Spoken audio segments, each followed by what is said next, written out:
So here's our cubic mini wood stove, and I'll show you the ins and outs about the wood stove here. So here, obviously you got your handle for your firebox. Here's your primary draft control, secondary draft control. You got tools here on either side and also on the other side. Here you have your fan, which it gets up the temperature, will start pushing out the heat. And here is your little kindling box where the little kindling fire starter setup would be.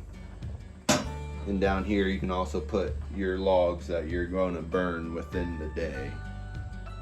The top here you could put your percolator to make your coffee. Just be careful once it gets up to temperature, things do get hot.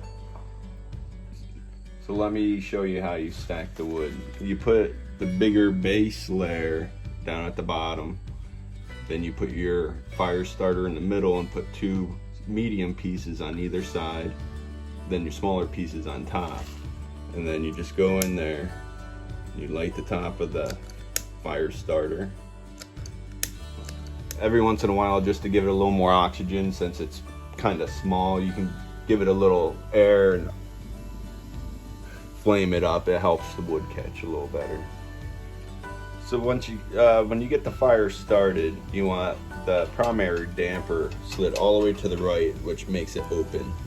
The secondary damper you're going to want closed, which is pushed in all the way.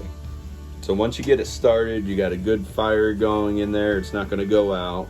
Leave the primary alone, leave that open, and then you want to open the secondary, which is going to help reburn the gases from the wood. And once you get it going good and you have them open, then you're good to go. Sometimes when you start the fire, it might need more attention than a normal bigger wood stove. So as long as you sit here and you don't give up on it and you get it going, get a bed of coals going, you will be set for hours. So when your wood stove's going, there's a little thermometer, a little temperature gauge on the side that's kind of to let you know where the good zone is to your fire. So you want to keep it right in the middle here. As you're starting to warm it up, you'll see it'll kind of go through this, but you want to try to keep it into the safe zone. You don't want to load it up and get way too hot or anything like that, because then that's going to cause a lot of problems.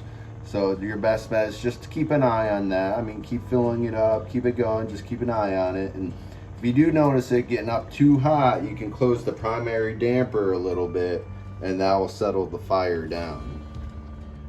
So if you want some coffee on a nice cold morning, after you get the fire going, you can take your percolator and make your coffee with that. And all you have to do is put your water and coffee in there and place it on top of the stove and wait until it boils. Once the fire's going and heated up, you'll notice this fan will start spinning on its own.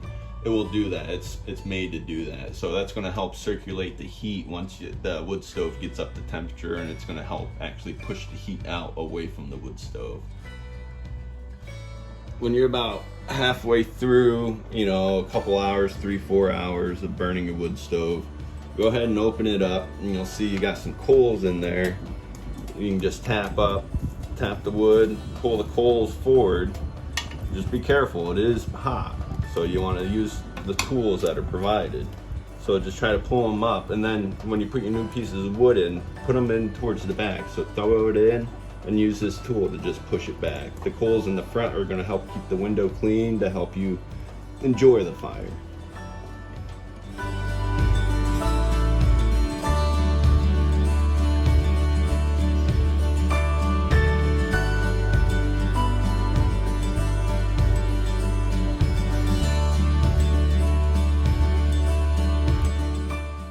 So if you have your fire going and you want to go somewhere, go to the store, go hiking, wherever, the fire's self-contained, so all you have to do is just make sure everything's shut. When you come back and you want to start a new fire, or in the morning when the fire's out, use the tools on this. You got a little ash pan that you can use. You want to clean out all the ash before you do build a new fire, because the ash will kind of impede on building the new fire. So let me show you where your firewood is for the wood stove. Come down here next to the rainwater collection system. You'll see a box.